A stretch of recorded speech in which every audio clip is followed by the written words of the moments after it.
It's the middle of July, and you carry your coffee out to the tomato bed the way you have every morning since spring. But this morning, something's wrong. The leaves that were a deep, hopeful green in June have turned pale and tired, and the flowers, the ones that promised baskets of fruit, are drying at the stem and dropping to the ground, one by one, before a single tomato can form. You've done everything right. You've watered. You've fed them what the bag told you to. You've worried over them like old friends. And still, in the heat, they've quietly given up. I've stood exactly where you're standing, more summers than I'd care to admit, and it took me years to learn the truth. What these plants are starving for can't be bought in a bag for $25. It's three plain things sitting in your kitchen right now, and together they cost about $1. And in just a few weeks, they can turn a stalled, yellowing plant into one so green and so loaded with fruit, your neighbors will start asking what on earth you're doing differently. Welcome to Rooted Grace, a quiet corner of the garden for slowing down, digging past the marketing, and bringing honest, time-tested wisdom back to life. Today I'll hand you a simple, homemade mix, show you exactly what each part does and what it can't do, and along the way, clear up the single most repeated piece of tomato advice you've ever been given, advice that's been passed down for 50 years and is mostly wrong. Pour something warm, and let's begin. Part 1. Why your tomatoes quit in midsummers. Before we fix a thing, let's name what's really happening, because it isn't one problem, it's two, and they each need a different answer. The first is the heat, and it goes straight for the flowers. Horticulturists at university extension services all across the country tell the same story. Once daytime temperatures push past about 90 degrees, and especially when the nights stay above 70 to 75, a tomato's pollen turns sticky and goes sterile. A bloom has only about 50 hours to be pollinated, so during a hot spell it simply dries up and falls, and you'll often see the little stem behind the flower yellow first, the plant's quiet way of letting go. Now here's the honest part, the kind you won't always hear. No mix can rescue pollen the heat has already spoiled. That part is about shade and water, not the kitchen. What helps is shade cloth over the worst afternoons, deep and steady watering, a thick blanket of mulch, and, if your summers are punishing, varieties bred for heat like Heatmaster or Solar Fire, or the little cherry types that barely seem to notice. Ease off the high nitrogen feed while you're at it.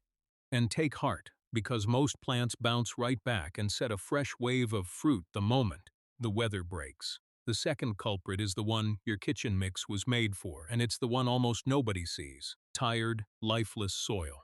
A tomato heavy with fruit is one of the hungriest plants in your whole garden, and when the ground beneath it has gone flat and worn out, it just can't keep up. The leaves pale, the stems go thin, the growth crawls to a stop.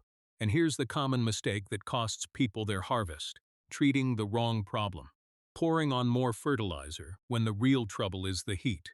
Fussing with shade when the real trouble is dead, exhausted soil. So let's talk about that soil, because nearly everything you've been taught about it has it backwards. Part 2. The living world beneath your feet. Here's the idea that changes everything. Once you truly see it, your soil is not a lifeless container. For generations, we were taught to treat it like a sponge, something that just holds water and a scoop of blue crystals until the plant drinks them up. But healthy soil is one of the most alive places on this earth. The USDA's own soil scientists put it plainly: a single teaspoon of healthy garden soil can hold close to 1 billion bacteria, along with yards of fungal thread and thousands of other creatures, too small to see. Your tomato roots aren't drinking straws jammed into dead dirt. They're the beating heart of a living, bustling exchange. Back in 1904, a German scientist named Lorenz Hiltner first gave that exchange a name. He called the thin sleeve of soil hugging the roots the rhizosphere, and he noticed teemed with microscopic life the roots seemed to be feeding, on purpose. The roots, he realized, weren't only taking. They were giving, leaking out sugars and proteins to call helpful microbes in close. The chemist Justus von Liebig handed us a powerful half-truth back in the 1800s. A plant grows only as well as its scarcest nutrient allows. We ran much too far with it, feeding the plant a quick chemical fix and forgetting the living soil that feeds the plant all season long. Sir Albert Howard, the British agronomist, many call the father of organic farming, spent his whole life on the other half of that truth. Keep the soil alive, and healthy plants simply follow. It's the very principle the USDA's soil health scientists come back to today. Feed the life in your soil, and the soil will feed your plants. And that life works harder than you could ever guess. In 2018, a Rutgers professor named James White described a process he called the rhizophagy cycle, which means, roughly, root eating. Your roots farm microbes the way a farmer works a field. They draw bacteria in close with sugar, pull some right inside the root cells, strip the minerals out of them, then release the survivors back into the soil to gather more. And on the way out, those microbes coax the root into growing more of its fine, fuzzy hairs, which is where nearly all of a plant's water and food come in. How much does this matter?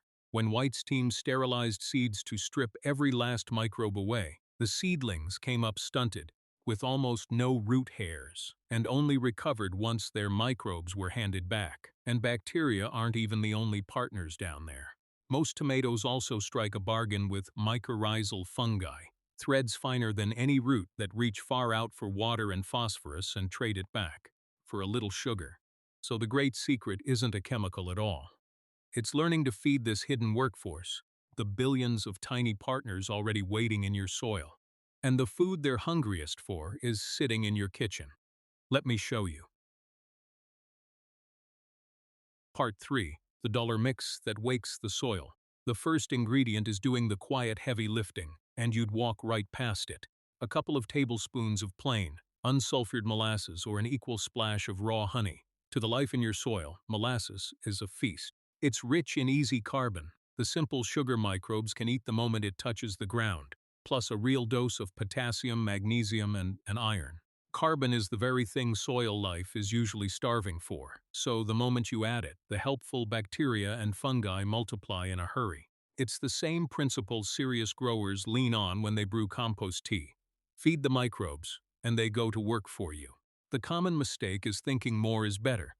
But too much sugar throws the soil out of balance and turns that good earthy smell sour.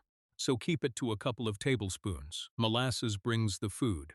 The second ingredient brings the workers, and it's one you'd never expect belonged in a garden. A single packet of active dry yeast, the same Saccharomyces cerevisiae that makes your bread rise. I know exactly how that sounds. But the science here is real and growing. Researchers now count more than 20 kinds of yeast that promote plant growth, and a single yeast cell is packed with B vitamins, amino acids, and natural plant hormones called cytokinins that tell cells to divide. In published trials on tomatoes, peppers, and potatoes, feeding yeast gave plants a clear, measurable lift in vigor and in several better fruit. This is no backyard superstition either. Some of the commercial biostimulants on the garden center shelf today are built from almost exactly what you're mixing, sugarcane molasses blended with yeast extract. And the yeast pulls double duty, because as it works it becomes food for the soil bacteria itself. So you aren't adding one helper, you're waking the whole community. Now, here's the part to understand, because it's where the real magic lives. This works by waking up life, not by forcing the plant, so it shows over a few weeks rather than a single weekend. But once that soil comes alive, the change can be remarkable. Thicker stems, deeper color, and roots reaching out to feed a plant that finally has everything it needs to pour its energy into fruit. That's the kind of patience that pays you back. There's a third ingredient still to add, and it leads us straight into the biggest myth in all of tomato growing, the one I promised to clear up. So let's clear it up now. Part 4. The Blossom End Rot Lie. The third splash is a half cup of buttermilk, and it earns its place by carrying helpful lactic acid bacteria, the same friendly microbes you find in yogurt, plus a little calcium into the soil's living community.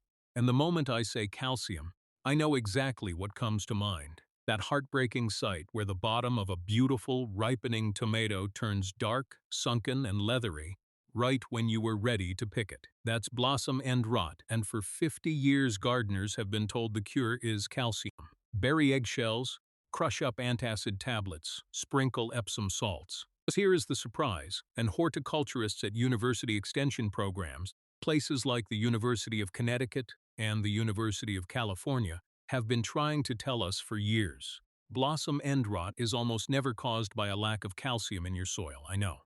After 50 years of eggshells, that's hard to hear. But when researchers examined tomatoes in the earliest stages of the rot, the fruit held just as much calcium as the perfectly healthy ones beside them.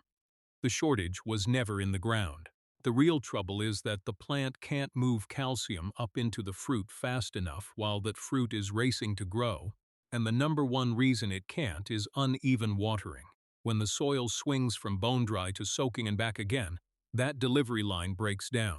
Heat, humidity, and too much fast nitrogen all make it worse, because calcium can only ride upward on water, and the moment the water stops, so does the calcium. So you can bury every eggshell in the county, and if your watering stays uneven, you'll still get the rot. The real fix is beautifully simple: steady moisture. Picture one long, slow soak 2 or 3 times a week that wets the soil down deep, instead of a quick daily splash that only dampens the top inch. Lay down 2 or 3 inches of mulch, straw, shredded leaves, or wood chips to hold that moisture even. And please, hear this, because it's the most common mistake of all. Do not reach for Epsom salts. Epsom salt is magnesium, and too much magnesium competes with calcium and makes the rot worse, not better. If you ever want to be certain your soil isn't truly short, a simple test settles it and shows your pH besides. Aim for around 6.5, the sweet spot where calcium is easiest to take up. And if you grow in pots or raised beds, watch closest of all, because that soil dries fastest and the rot finds it first. Now here's the quietly beautiful part. The reason this whole mix still matters for the rot it can't directly cure. As the molasses feeds those microbes, they spin out sticky natural substances that glue fine soil particles into soft little crumbs, what the old-timers called good tilth. And crumbly, living soil holds water far more evenly than hard, dead ground. So while no mix can cure blossom end rot, feeding your soil quietly protects the one thing that truly prevents it: steady, even water. The mix and the cure turn out to be the same act of care. Before I walk you through making it, I've put together a little gift to carry all of this out to the garden with you.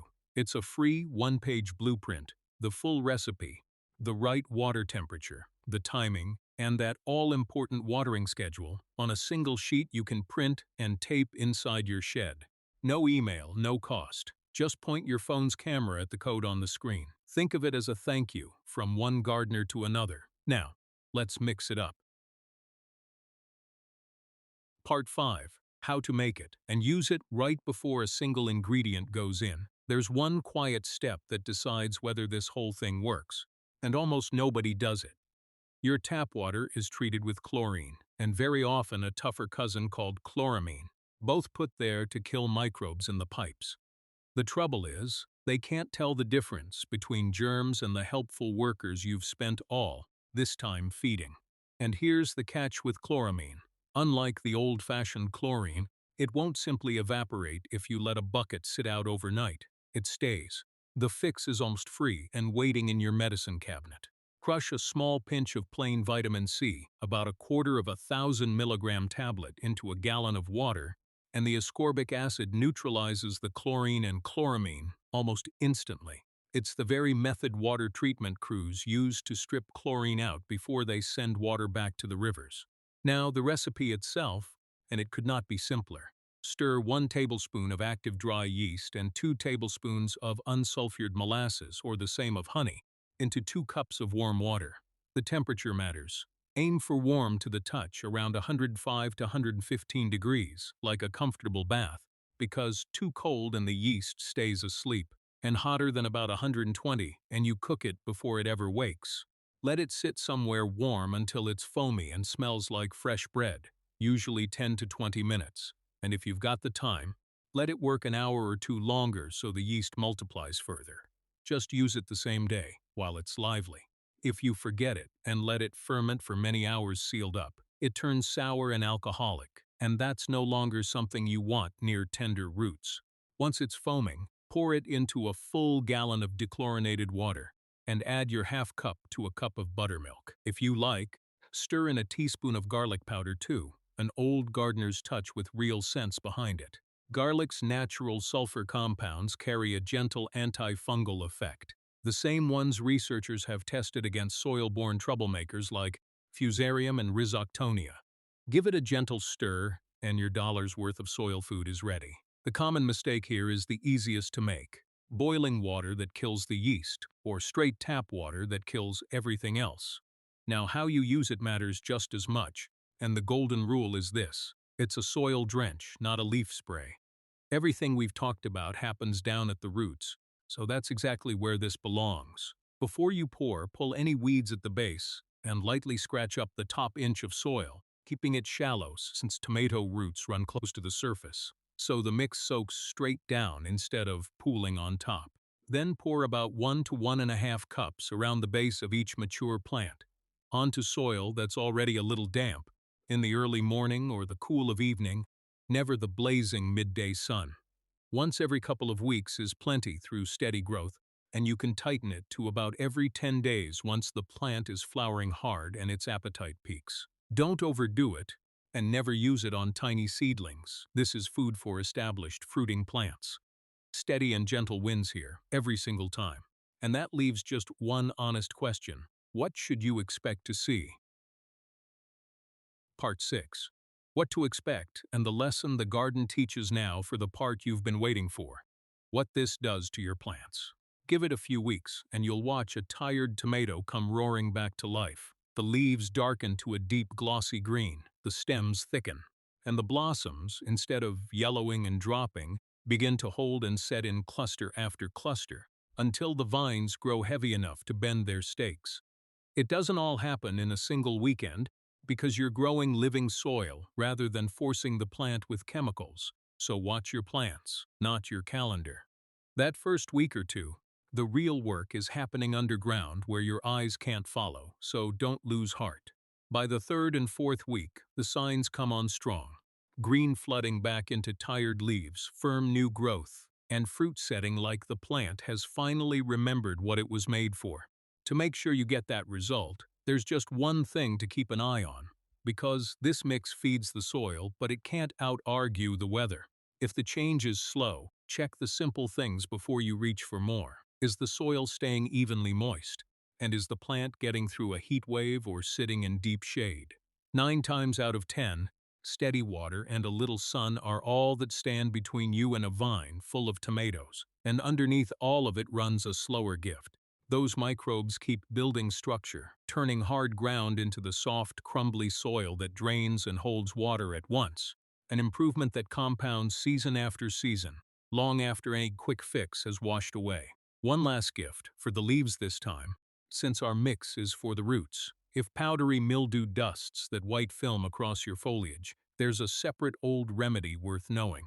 Back in 1999, a Brazilian researcher named Wagner Betalol ran field trials with plain diluted milk against powdery mildew and found it held the disease back about as well as a standard chemical fungicide. Mix 1 part milk to 9 parts water and spray it on the leaves. On the leaves now, not the soil, on a sunny morning. A different tool for a different job, and a good one to keep close. After all these years with my hands in the dirt, here's what I keep coming back to. The garden has a gentle way of teaching us that the most powerful things are rarely the most expensive ones, that a packet of yeast, a spoonful of molasses, and a little patience can do what a whole shelf of bottles only promises. Growing older alongside a garden was never about chasing miracles. It's about learning, at last, to work with the living world instead of against it. So tomorrow morning, while the coffee brews, mix up this dollar's worth of soil food and give your tomatoes the living ground they've been quietly asking for all along. If this opened your eyes to something new, come tell me in the comments how your garden is doing this summer. Don't forget that free blueprint up on the screen. And thank you truly for spending part of your day with me here at Rooted Grace. Keep growing, keep digging into the real why of things, and may your garden and your life stay forever rooted in grace.